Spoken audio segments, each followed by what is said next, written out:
Askritam Naram Chaitanya Devim Sarasatim Vyasam Tato Jayo Dhiryat Nashta Prayasho Bhadresu Nityam Bhagavata Sevya Bhagavati Atama Shoki Bhaktir Bhavati Naistiki Nigama Kaparul Garitam Phalam Shukam Makaram Ritadravi Samitam Pibata Bhagatam Rashamariam Mahora Hora Sikabhuvi Babakaham Krishna Sadamavagate Damaginhi Karo Nashta Dvishamasho Paronako Dunodidam Twamapiyadabashuta Vishatam Vipu Samyapiyana Binambarucharam Prakyahidoho Marum Sankleshan Urbanamu Sandi Nanyata Daham Arnato Pashavam Shakshan Bhakti Yogamala Lokasha Janano Chakra Satpada Samidam Hey Krishna Karuna Sindhu Dinabandhu Jigapate Gopesha Gopika Kanta Radakantana Mostite Jayatam Saruto Pangom Hamamanir Madirgati Matsavashapadam Bojo Radhan Madana Mohanam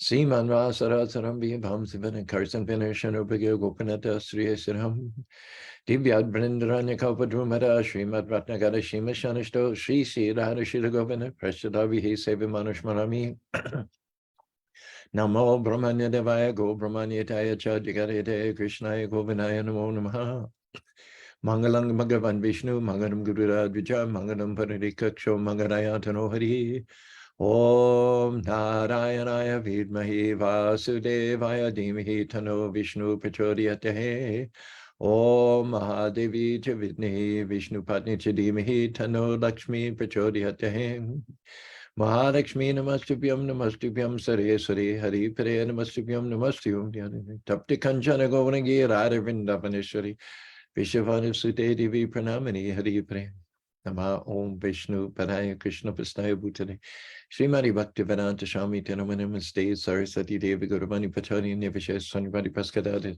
Sri Krishna Chaitanya Prabhu Nityananda Sri Advaita Gadadhar Srivasadi Gaur Bhaktivindam Hare Krishna Krishna Krishna Hare Hare Hare Ram Ram Hare Hare.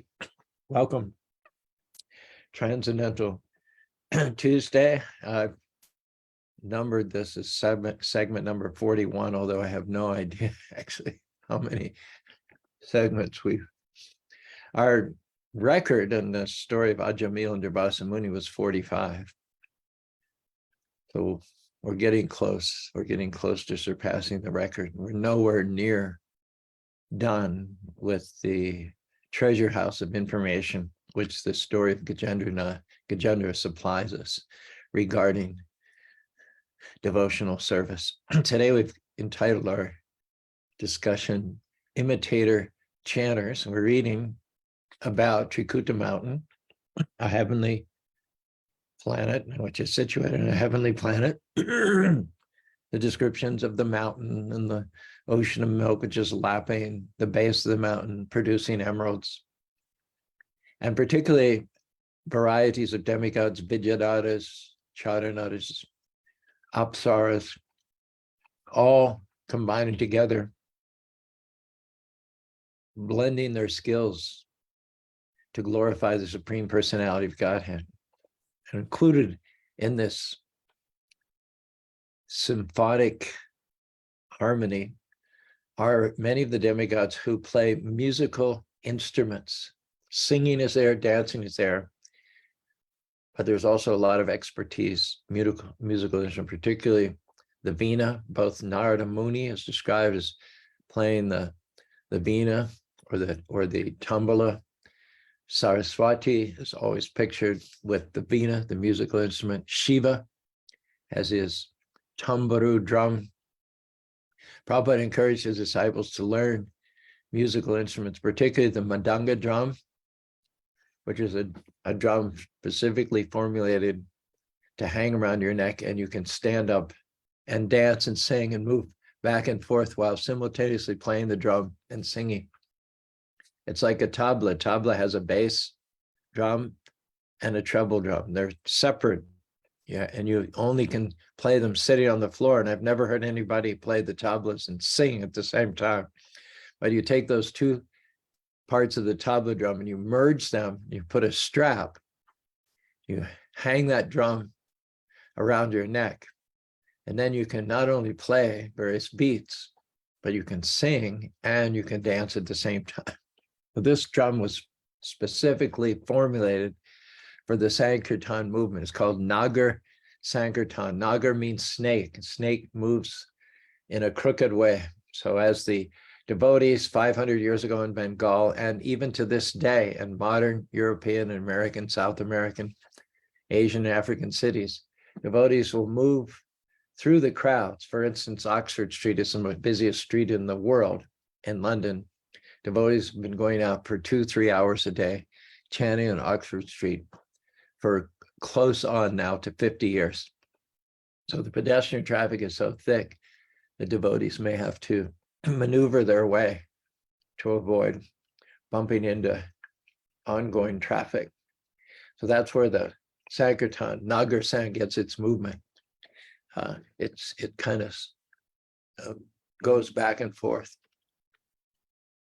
And that's what the Mridanga drum is especially invented for the purpose of that. And incidentally, the Mridanga drum itself can be heard a few blocks away. Bhaktisiddhanta famously said that the big Mridanga is the printing press. The regular Mridanga can be heard a few blocks away, but the printing press, the big Mridanga, the big drum of printing books, can be heard all over the world. Devotees have been distributing millions and millions of books since the 70s. And those books may be actively read by some people who are cleansing their hearts and coming closer to Krishna consciousness. Some of those books have been set aside on bookshelves, gathering dust, but at some point, out of curiosity, somebody, some future generation, the son or the grandson or the granddaughter, great-granddaughter, the person that picked up the book will pull it off the shelf, peruse it, and their spiritual selves will get nourished in water. The dust will be cleaned off the mirror of the heart, and they'll resume their journey back to home, back to Godhead. And that's what's happening to Gajendra here. He's born in a race of elephants, covered with a dull body, tendency towards the mode of ignorance. He's cavorting with his wives, a very erotic setting within water. And he's drunk. He's snorted honey with his trunk, and he's quite drunk. So while he himself could be said to be in the mode of ignorance, when our story opens, the context, the surrounding, the environment is not an environment in the mode of ignorance. This is the heavenly planet where the mode of goodness predominates. There are many demigods, apsaras dancing for the pleasure of the Lord, vidyadharas intoning Vedic slokas, Om Sahasra Shirsha Purusha Sahasraksa Sahasrapate. The vidyadharas are using their knowledge to glorify the Lord. The Gandharvas have beautiful singing voices. You know, the environment is an environment of Krishna consciousness.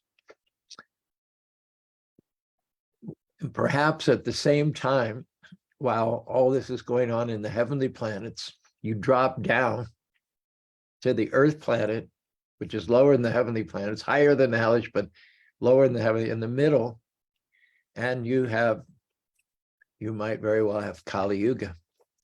Kale doshe nirhirja nastieka kirtana rivakashya mukta sangha parampaja. Kali Yuga age, in which we are at present, the Kali Yuga age, is the winter season of human society. It began right after the departure of Lord Krishna from this abode 5,000 years ago. And it's characterized by materialism, laziness, short-lived residents, inhabitants of the planet, slowness, dullness of the mind, irregular habits, staying up late at night, sleeping late in the morning. And all these move against the progressive cultivation of Krishna consciousness. Krishna consciousness is another word for purity. Purity comes not by sleeping late, not by carousing at night, not by taking intoxicants, not by observing irregular hours, not by being lazy or slow or dull-witted, but rather purity of heart comes by rising early in the morning, using one's time for spiritual purity, sharpening one's intellect, um, um, awakening one's appetite to know who I am, why I'm here, and what the purpose of human life is. So in this age of Kali, down here on Earth planet, there's a lot of darkness, there's a lot of negative things, qualities, a lot of negative attributes, features of this particular age. But there is one good quality. This is something which goes on pretty much all the time on the planets of the demigods. No matter what season it is, whether it's the golden age, the silver age, the bronze age, or the iron age, it makes very little difference in the heavenly planets. The heavenly planets don't really experience the changing of ages like we do down here on the Earth planet. For them, it's always Krishna consciousness. There's always singing and playing musical instruments and chanting of slokas. And this is the environment in which Gajendra lives. And so we can anticipate that while Gajendra himself is pretty much in the mode of ignorance, something's going to happen here. Something's got to give. You got ignorance on a heavenly planet where the inhabitants are pretty much Krishna conscious.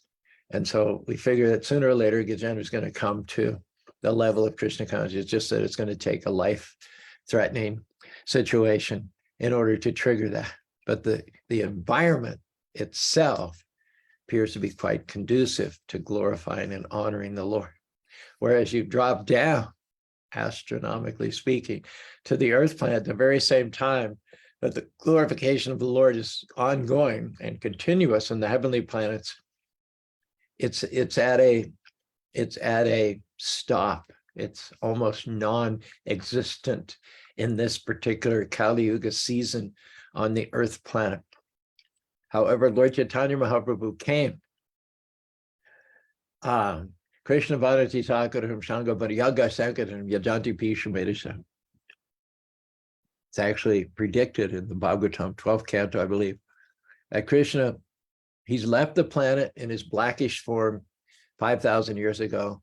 He went back to the spiritual world, taking with him knowledge and renunciation and all good qualities, leaving the Earth planet plunged in darkness. And so the question is raised, how has the Lord made any arrangement to give us hope, to give us a chance to advance in Krishna consciousness, even in this dark, materialistic winter season of Kali Yuga? And the answer is yes, that in spite of all the negatives of the Kali Yuga, there's one great positive, and this one great positive outweighs all the negatives. Crude example, if there's a rainstorm, you're going to get soaking wet, you're going to get miserable, you're going to start to sneeze and cough, maybe go down with the cold normally. If you have a really good umbrella, or if you have a roof over your head, you're going to be warm and dry. It's like Govardhan. Indra invoked the clouds of destruction, Sambatarka clouds, to inundate Vrindavan. And along with the clouds came ice and hail, freezing winds, cold water. And yet, when Krishna lifted the Govardhan mountain and held it like an umbrella, anyone who came under the shelter of that mountain was warm, toasty, dry, well-fed, well-lubricated. It was dancing. It was like a party that lasted for 7 days.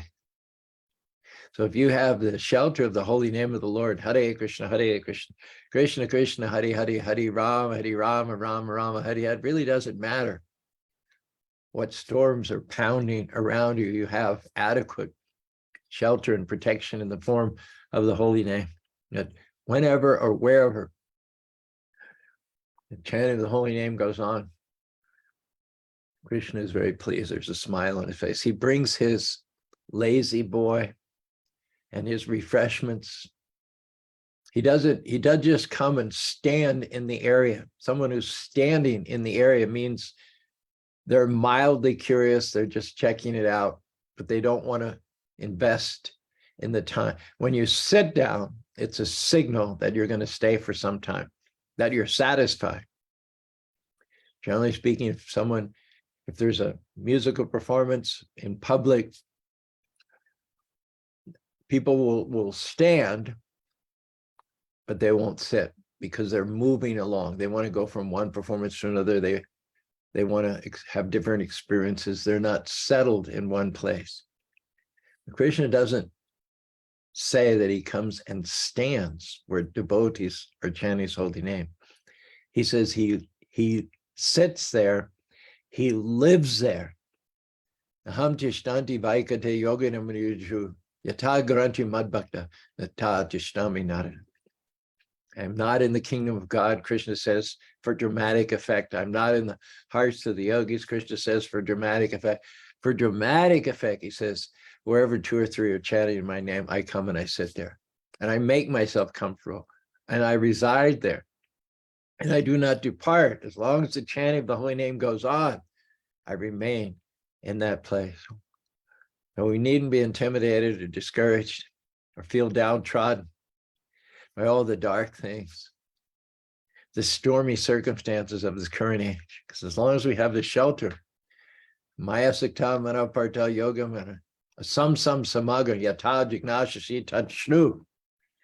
Krishna says to Arjuna in the 7th chapter of the Bhagavad Gita, listen, Arjuna, read my lips. Read my lips. It says, if you have firm faith, if you've mad asra, you've taken shelter underneath the roof of my lotus feet, and you are firm and fixed in knowing me as a supreme personality of Godhead without doubt, you have nothing to worry about.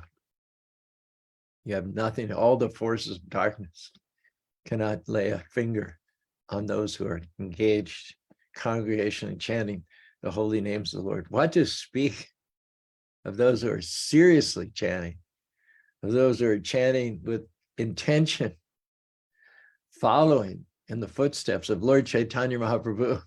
Vairaga Vida Nidibak, Shiksharta Meka Parusha, Sri Krishna Chaitanya Krupambadu Yasar Vahajate.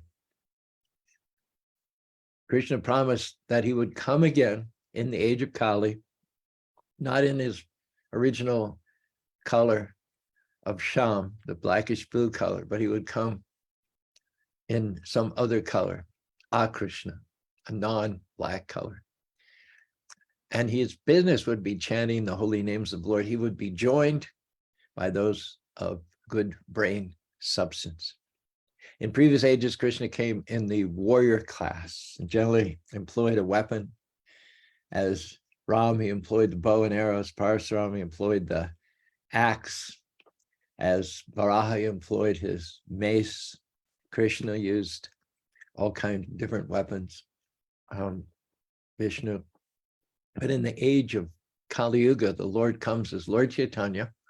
He's Krishna, but in the mood of Radha, and in the mood of Radha, which is a mood of ecstatic devotional service. Chaitanya's form is the form in which Krishna adopts to understand the depth and the ecstasy of Radha's love for him. He's Krishna, but in the mood of Radharani, and as such, his weapon is sweetness, his weapon is love, his weapon is the holy name of the Lord. Hare Krishna, Krishna Krishna, Hare Hare. Hare Ram, Ram Ram, Hare. Vairaga Vida Nidibakshi, Ksartameka Parushi, Krishna Chaitanya Krupambadu Yasaravai. He comes to teach knowledge and detachment, which are byproducts automatically from the practice of devotional service of the Lord. Well, Lord Chaitanya, when he appeared because of the appeal that Advaita Acharya had made 500 years ago. Advaita Acharya saw the condition of people in the Navadvip, West Bengal area.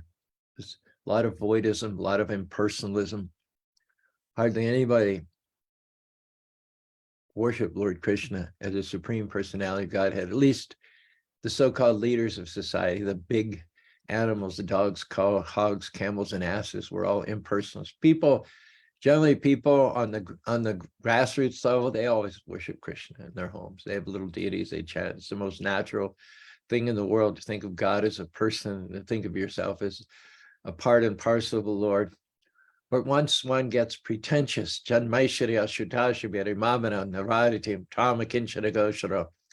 once one gets infatuated with one's high birth or one's good looks or one's bank balance or one's aristocracy or one's health, one tends to push down the Lord, push up oneself. So the rank and file people weren't impersonalists, but the leaders had become impersonalists. They were setting a bad example for people in general. And Advaita, seeing the fallen condition of the society, he started worshiping Tulsi, worshiping the Tulsi, offering Tulsi leaves and calling very loudly for Krishna to come, to descend. People would hear the loud cries of Advaita. They would mock him. They would mock him. Kind of like Noah building a boat in the middle of the desert. People thought he was off his rocker. So people, especially the so-called leaders of society, they would mock Advaita. Advaita would call him Krishna, Krishna, and they would imitate or talk derisively. Oh, Krishna, Krishna, yeah, Krishna, Krishna, Krishna, Krishna. Snidely, they would say it. And then when Lord Chaitanya Mahaprabhu appeared in answer to the loud cries of Advaita, Advaita called out like a lion, like Nrsimhadev, Lord, please come, descend, distribute your mercy. And when Lord Chaitanya appeared, he appeared during the Ekadasi day, and it's a custom of people to take bath in the Ganges and to chant Hare Krishna. Just a custom. People in general didn't chant to achieve pure devotional service, but they just chanted because it was customary, and others were chanting, so they might as well join in the fun. So there were sincere chanters, people who chant satata, tesham satadiyuktam bhajatam, who chant regularly and daily to advance in Krishna consciousness. And then there were those who only chanted on Ekadasi. Otherwise, they didn't chant, but they just chanted because it was fun. You know, everybody else is doing it, so we'll do it too. These are called imitator chanters. And when Lord Chaitanya Mahaprabhu appeared, he appeared at a time when everyone was taking bath in the Ganges. It was a dark moon night, and everyone was chanting. Another reason why people chant on Ekadasi is they believe Ekadasi is inauspicious, which it is not necessarily so, but they believe it's inauspicious, so they try to chant to negate any inauspicity, not for pure love of God, but just to, they chant for some temporary material relief from suffering. So in that environment, Lord Chaitanya appeared. The devotees were chanting, overjoyed at the appearance of Nimai Pandit, Nimai, and the people in general were also chanting for various reasons. They were chanting to counteract this perceived inauspicity of Ekadasi. They were chanting to mock the devotees who were seriously chanting. They were chanting accidentally. They were chanting neglectfully. But the whole area was filled with chanting at the appearance of Lord Chaitanya Mahaprabhu. And then Lord Chaitanya Mahaprabhu, as a child, he would cry loudly. He was inconsolable until someone would chant, and then he would become peaceful. Lord Chaitanya was encouraging, even as a childhood, in his pre-verbal days. He was acting in such a way that wherever he was, people would be chanting Hare Krishna, Krishna Krishna, Hare Hare, Hare Rama, Rama Rama, Hare Hare. So there were the serious chanters who chant daily and continuously and ongoing, steadfastly and consistently. Then there were the imitation chanters who peaked during the appearance day of Lord Chaitanya Mahaprabhu. Now, one cannot help but find points of comparison between Advaitacharya offering Tulsi leaves in order that the Lord come down and chanting very loudly, and that chanting being echoed by not so serious chanters. One cannot help but draw the comparison between Advaitacharya and Gajendra. Gajendra also offered, just as Advaita offered Tulsi, Gajendra offered the lotus flower which he had plucked from the lake. And as Advaita roared very, very loudly for the Lord to appear, Gajendra obviously,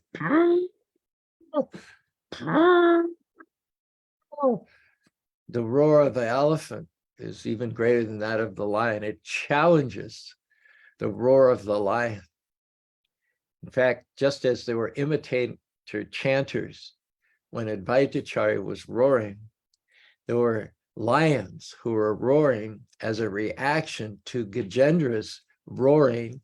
And as well, the demigods are playing their musical instruments, singing, dancing, and chanting, and invoking slokas.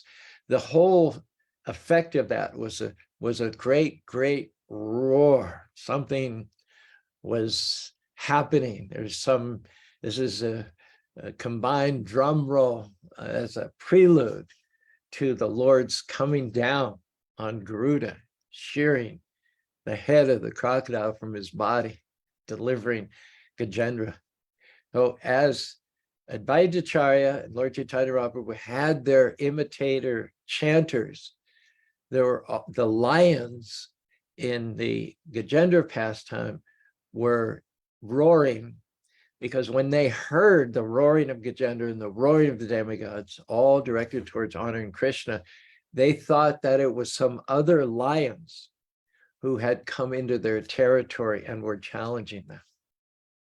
So they weren't roaring out of devotion to Krishna. They weren't interested in pursuing bhakti. They were roaring out of enviousness.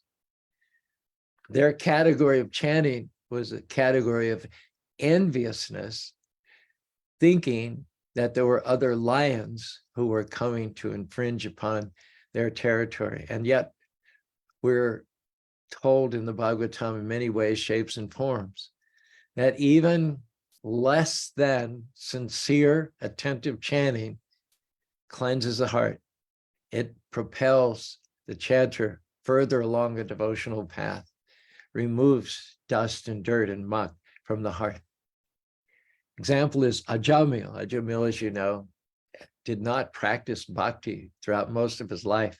He practiced some under the guidance of his parents, but no sooner did he reach puberty than he found a way to rebel, as so many teenagers do, when the hormones are raging. He followed his hormonal urges, his lusty desires, left his own wife, who was very chaste and faithful, took up with a prostitute, lived with her from practically the age of 12 to 82. So he'd done pious activities for 12 years of his life, being forced to because he was living under the roof of his parents. But as soon as he got out on his own, he couldn't wait to break all of the bonds of proper behavior, violate every principle of civilized life, commit every conceivable crime, lived with the prostitute, common law marriage, and had many children by her, and lived a life of crime in order to support those children. And yet, at the end of his life, when he was 82 years old, lying on his deathbed, he saw the Yamadutas, these ghostly forms, come to drag his subtle body out of his body for punishment. Now, let me just say something here about the subtle body. When death, we're spirit souls in this gross physical body made of earth, air, fire, water, mind, intelligence, pulse, ego. When it becomes too painful to continue to inhabit this body, the soul leaves. That's called death.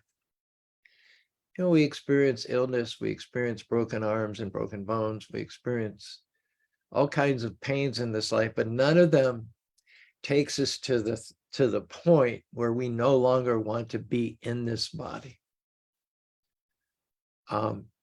When pain, misery, suffering crosses that threshold, we leave the body. Imagine you're living in an apartment, and one day a wrecking ball comes through your window. Some or other The apartment was scheduled to be demolished. All the other renters had learned about it and they'd vacated. Some or other, you weren't informed, you didn't know, you didn't notice the exodus of the previous days. And you're living there in your apartment, making your morning toast, getting ready to go to work. Everything's business as usual as far as you, and all of a sudden a wrecking ball comes and your wall is gone. And you're looking 150 feet down from your living room. What do? You get the heck out, because you can no longer live in your apartment. So think of the body as an apartment.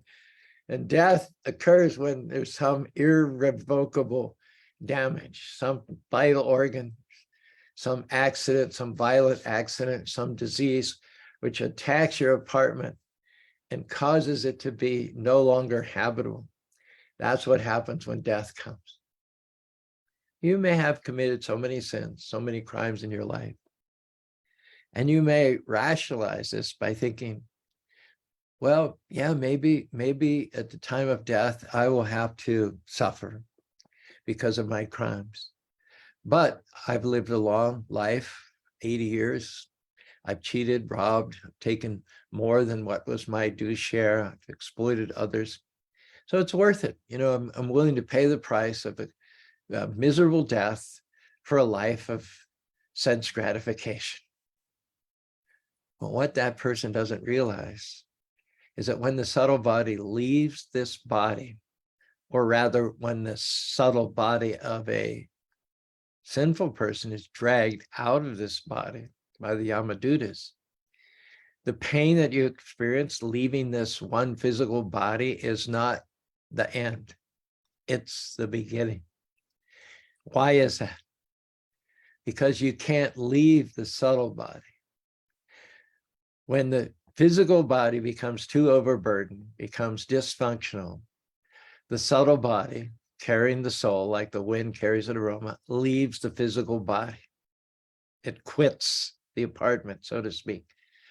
But most of the punishment, which is going to come to a sinful person, happens after death, and it is inflicted on the subtle body. There's no way of leaving the subtle body. There's no way of putting an end to that suffering. So however many sins one's committed in one's past life, before one gets to take one's next physical body in the interim period, call it whatever you will, purgatory, whatever, one drinks the full cup. One, whatever pain and suffering one has meted out, one gets that back in full measure.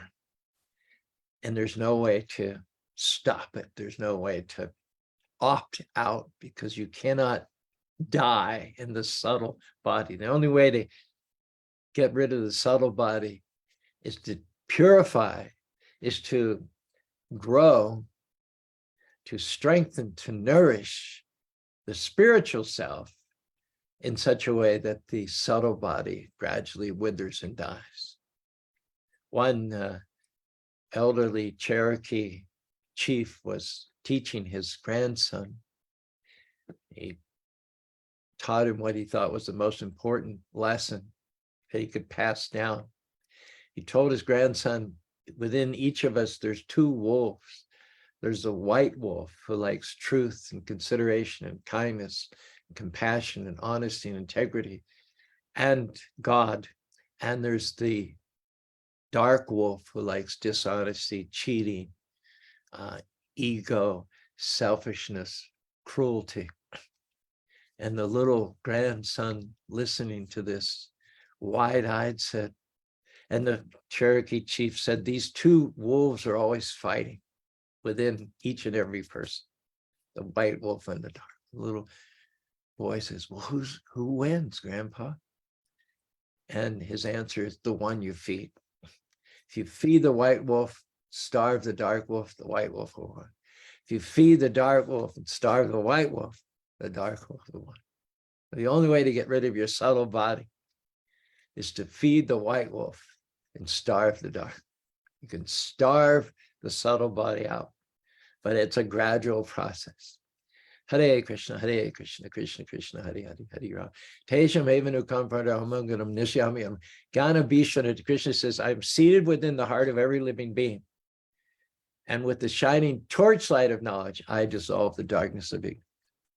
So we feed the Lord in the heart, provide a nice, clean sitting place, enthrone him within our heart, and glorifying him, honor him. The light within the heart will get stronger and stronger and stronger and stronger. The dark will get weaker and weaker and weaker and weaker. It's the only way you can destroy ignorance and suffering. As long as you carry the subtle body, it's not just the physical body that we carry, but the physical body is a byproduct of the psychic, the mental body. And the only way we can get rid of the mental body is to train the mind to think of Krishna, Hare Krishna, Hare Krishna, Krishna Krishna, Hare Hare, Hare Rama, Hare Rama. Bandaratmatmanastara yenatmara yenatmanatara bharti tapnayam. Bhagavad Gita, Krishna says your mind can be your best friend or it can be your worst enemy.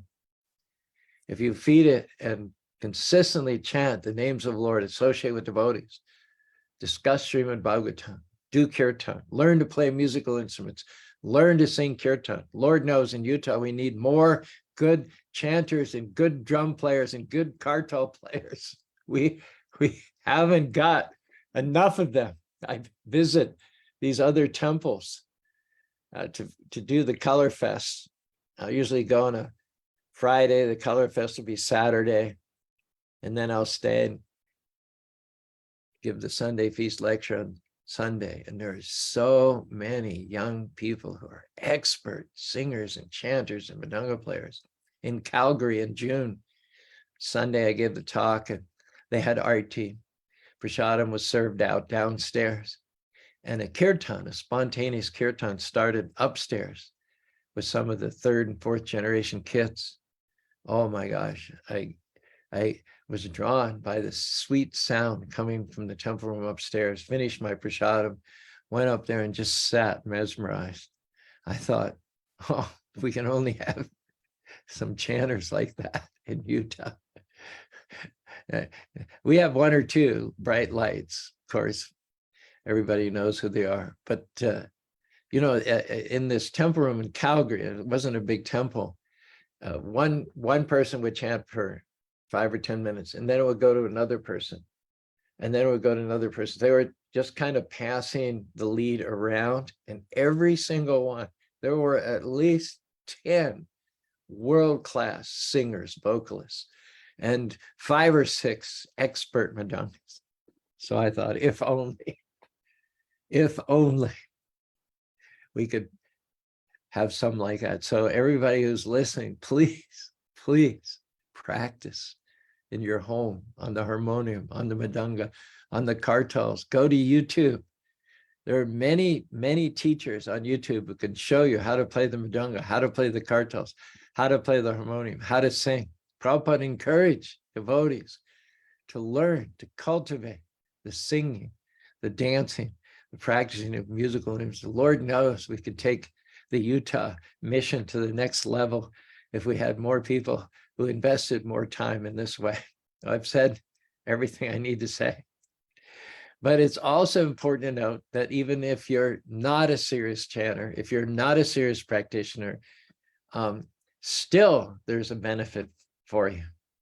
The lions who were roaring out of envy, thinking that there were other lions encroaching on their territory, got purified. Ajamil, he called at the end of his life, said he saw the Yamadutas, these dark, thuggish figures coming to drag his subtle body away. And then he had to realize what I'm just telling you, that the physical suffering is not the end, it's just the beginning. He realized that he was about to be dragged away for endless suffering, unlimited suffering. All the suffering he'd inflicted upon others, he was now going to be subjected to that in his subtle body. He was terrified. He was terrified. We've got Halloween coming up, you know, the haunted house. There's one billboard said, guaranteed to be the scariest haunted house in Utah. Well, take that fright and multiply it 1,000,000 times over. Here's Ajamil at the edge of the precipice. And over the edge of that precipice, he's going to be subjected to unlimited suffering, and there's no way to mitigate it. It's going to extend for a very, very long period of time. He's going to pay the full price, drink the full measure of suffering, which is meted out. Karma's action and reaction. You sow the seed, you face the deed. Whatever you do comes back to you. The law of cause and effect ensures the balance is perfect. Detecting whatever you do, good and bad, it will resurrect. Death is not the end. It's just a bend. Whatever you've done will circle back again. The body may die, but your karma is standing by. You'll be reborn to live and die, continue to suffer and cry. As the aroma follows the flowers, heat pursues the fire, your karma will track you as soon as you leave the funeral pyre. Karma decides how you'll be reborn, comely or scorned, high or middle, straight or deformed, healthy or long or short-lived, animal or human, sheltered or adrift. Karma is what makes the world go round. It's cause and effect right down there in the ground for those going over and around, up and down, bound by their deeds, drowned by their needs. Is there any purpose to our life on earth? Do we just die and continually take birth? Is there any escape from the pain of coming back again and again and again and again? Well, yeah, because you're not the body, you're not the mind, eternal spirit designed in the image of Almighty Divine, signed to a service sublime, attracted by unselfish action, serving the Lord with dispassion, acting only for his satisfaction. Devoted souls achieve extraction from karmic reaction. If you want to burn up your karma, practice the Dharma, pleasing the Lord, fashioned by his hand, acting according to his plan. Never, ever, ever, ever, ever come back to this material world again. Ajamil, simply by calling out, just as Gajendra in this fight for his life, in this life or death situation, put aside all thoughts of his power, his influence, his wealth, his good looks, and he submitted himself as a helpless supplicant before the Lord. Lord, I have reached the end of my strength, the end of my rope. Please, unless you come and save me, I cannot be saved. And at this point, as I mentioned before, Gajendra's really, he's come to the point now of not really wanting to be saved. He really doesn't want to continue in the body of the elephant. It's okay at this point if he dies, if the crocodile wins the fight. What Gajendra is really praying for is that he be free from the jaws of the crocodile of ignorance, and that he never, whatever birth he might take in the future, let it be a birth in which he is Krishna conscious. That's really all he's concerned about at this point in time. He calls out in a helpless condition. Doesn't matter that he had been drunk. Doesn't matter that he had been maddened with lust shortly beforehand. One single crawl in helpless affection is enough to purify the heart and invoke the protection of the Lord. So this is what happened with Ajamil in the same way it happened with Gajendra. Ajamil reached the end of his life. He saw the Yamadutas coming, and most people, they pass stool and urine at the time of death. They're so terrified to see the Yamadutas and to ponder their future, which is extremely dark indeed. They pass stool and urine. And that extreme situation, Ajamil, his mind being besieged with pain and suffering and anxiety from all sides. It was, what's one thing, what's one pleasurable thing that I can put in my mind as a hedge against all the stress and anxiety? My youngest son, the apple of my eye, whom he had called not I. So to try to hold on, like you're going over the cliff and you're hanging on by a bush, your fingernails by a bush. So what's the one thought that he could insert into his mind in some way, take the edge off of all the stress and the anxiety? So, not I. And in that helpless condition, not even thinking of Krishna, he chanted the name of his youngest son. That was enough. I am Hikriti Nirvasho. I am Kriti Nirvasho. Janma Kotyamashama. That one utterance of the holy name of the Lord, Narayan, in a helpless condition, that destroyed more sins. What to speak of the sins of that life, as Ajamil destroyed all of his sins from thousands and thousands of previous lives. Nama Shashti Ayanampare. So powerful is the practice of chanting in a helpless state of mind. Now, we shouldn't take the story of Gajendra, take the story of Ajamil as an excuse to live a sloppy life of sense gratification and think that we're going to be able to chant the name of the Lord in a helpless condition at the end of life. No, it's not encouraged.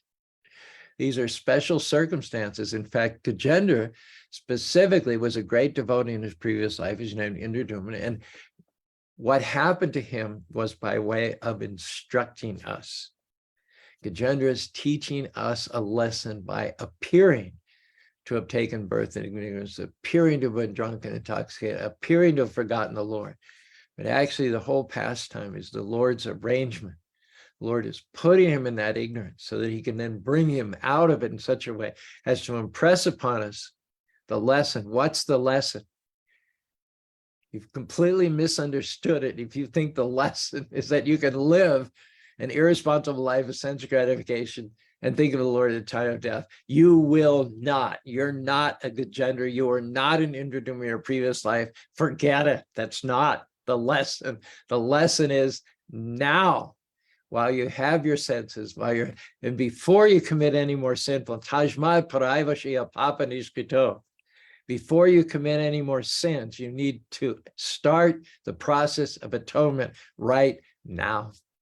And what is the ultimate atonement? Chanting Hare Krishna, Krishna Krishna, Hare Hare, Hare Ram, Rama, Kale Doshe Nidhi Kirtanyare Krishna Shamukta Sangam. In this anomaly, this dark ocean of faults of the age of Kali, there is one great benefit. There's one great saving grace, saving practice. And it is that by chanting the holy names of the Lord, you can counteract the results of more sins than you could commit. Don't waste time. Don't dally. Don't use it as an excuse. Don't put it off. Today, chant Hare Krishna, Hare Krishna, Krishna Krishna, Hare Hare, Hare Ram, Rama Rama, Hare Hare. Okie dokie. Starting from the first one to jump on is Brent. Pranams to Brent Spencer.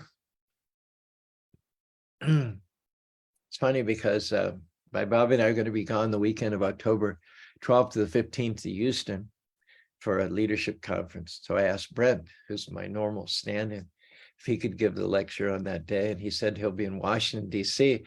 So I just mentioned on this class yesterday that I would ask Joshua to give his first talk. And Joshua did not appear in the comment section, but apparently he listened to the class later and he texted me. He said, it's probably time I get out of my comfort zone. I'll give the class on Sunday the 15th. So Sunday the 15th of October, Josh will be giving the class. I encourage you all, if you're in Utah, please come. Please support him. It'll be the first time. And we like all devotees to get practiced in communicating the philosophy of Krishna consciousness. So Josh is going to get his feet wet.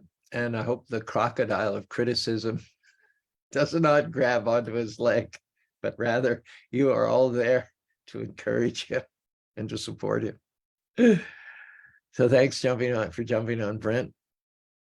Carmen, Hare Krishna, a glorious Srila Prabhupada. Govinda Dev, Hare Krishna, thanks for joining. Bhakti Gary from Northern California. Sundari Priya, Bhakta Max, Bhakta Max, Bhakta Max. Thanks for joining, Bhakta Max. You can maybe tell us in the comment section where you live. Curious, Bhakti-man. I see your picture here. And then Carmen,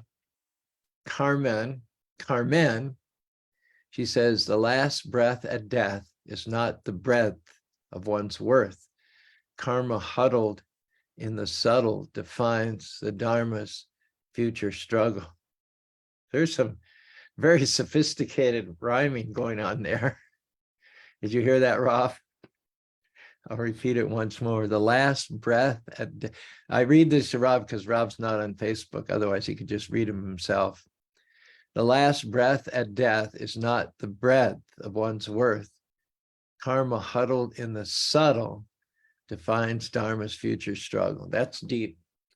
I'm gonna have to print that out and ponder on that. There's levels of meaning there. But good job. Good job. You're gonna make Rob earn his keep here. Just kidding. Yes, they are very sophisticated rhymes. Pretty Very skilled. I'm going to ask you for yours as soon as I say hello to Michelle. Thank you for joining, as well as Govinda Dave. And again, Bhakti Max, yeah, from Ogden. Okay, thank you. Yeah, I was putting up posters. When was that? It wasn't this year. I think it was last year, 2022. I put up posters for the Festival of Colors in Ogden. And for those of you who aspire to do events, the best places to put posters, people are calling me up more and more now. You know, I guess I'm getting a reputation as being the festival guru. Just yesterday, a young lady called me up from a retreat center an hour east of Houston. They're going to do a spring festival, so she wanted to pick my brain, all the things that I would advise her in order to promote and execute the festival. And so I said, don't just rely on social media, do the old-fashioned things, put up posters. And in this past year, when I've gone to other events, you know, I've been kind of dismayed because I'll be, you know, I'll stop for gas, maybe a rental car, I'll stop for gas, like 5 miles. I'm on my way to the festival site. I stop at a convenience store for gas. I go in to pay. There's a bulletin board there, a community bulletin board with notices, and there isn't a notice about the Hare Krishna festival. It's 5 miles away from the festival. It kind of dismays me, you know, that people aren't willing to get out and spend a couple of days and put up posters. Now, if you do post, and then other places I've been and I've seen posters, but they're just little, you know, little 4x6s. Posters should be 11 by 17, okay? And you should pay only 40 cents for it. Don't pay 90 cents or $1. Shop around, use your network, use your contacts. You should pay 40, 50 cents max for 11 by 17 color posters. And where can you put them? Many convenience stores have bulletin boards. Any store that has another poster, you can go and put another poster up. Starbucks, you have to do Starbucks. Every Starbucks has a bulletin board with little magnets. If you go into the Starbucks and the magnets are all used up, have a little tape, because they usually will be okay. If the magnets are done, you can tape your poster right on their board there. Jimmy John's. I don't know how many other states Jimmy John's are located in, but they're everywhere in Utah, and they have a very nice community bulletin board. Put it up at Jimmy John's, Einstein's Bakery. Many grocery stores have bulletin boards. These are the places you put bulletin boards. Now, here's a tip from somebody who's been doing posters for over 50 years. I hope no Starbucks managers are listening to this right now. But here's what you do. You go into the store, and if it's a Starbucks or, you know, chain stores mainly, just go right to the board and put up your poster and walk out. Do not go and ask permission. Do not, because you're going to stand there. They're going to take it. They're going to go to the manager, and you're going to lose your momentum. You're going to lose your momentum. You need to keep your momentum. You need to bounce from one Starbucks to another. And in Utah, don't forget Beans and Brew. Beans and Brews is even better than Starbucks. But you need to utilize and maximize your time, and nothing can take away your enthusiasm and provide more of a drag than asking permission each and every place. Sometimes if it's a convenience store and there's posters in the window, I'll just hold up the poster and just wave it to the person behind the counter and stick it up. I won't go to them. I'll stay at the window and I'll just wave it and I'll say, can I add to your collection? I'll stick it up. But they say it's what is it say? It's easier to ask forgiveness than to ask permission. There's no better saying when you're doing posters. It's easier to beg forgiveness than ask permission. I hardly ever ask permission because I just don't have the time. I don't have the energy. Just go in like you own the place. Do not initiate eye contact with anybody behind the counter. Your eyes are only looking for one thing. Where is the bulletin board? Once you located the bulletin board, you make a beeline to it. You put up your poster with your back turned to all the personnel and with your back still turned to all that, you walk out. There you've had, there, if you didn't care for any of the philosophy or any of the discussion of Bhagavatam, don't say that True didn't give you something during this 45-minute session. That is the fruit of 50 years of postering. I'll send you the bill later. Okay. Anyway, nice that you could jump on board. Bhakta Max, whom I met at Jimmy John's in Ogden, make a short story long. And he's been here with his friend a couple times as well. An aspiring Bhakta. All right.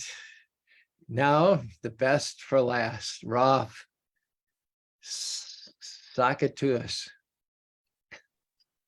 I don't know about the best for last, but I am last, so I'll take it.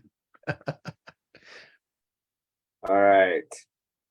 Just like an umbrella, the holy name will protect a fella. Engage in Sankirtan and the demons will be gone. There you go. In this age, we've got one thing going to keep the soul glowing and the bhakti growing. You just keep the Maha Mantra flowing. Awesome. Awesome. The subtle body stays with us when life ends. Is it your enemy or your friend? The key to that is chanting discipline. Nice. Very nice. Which wolf will you feed? Will you feed with love or greed?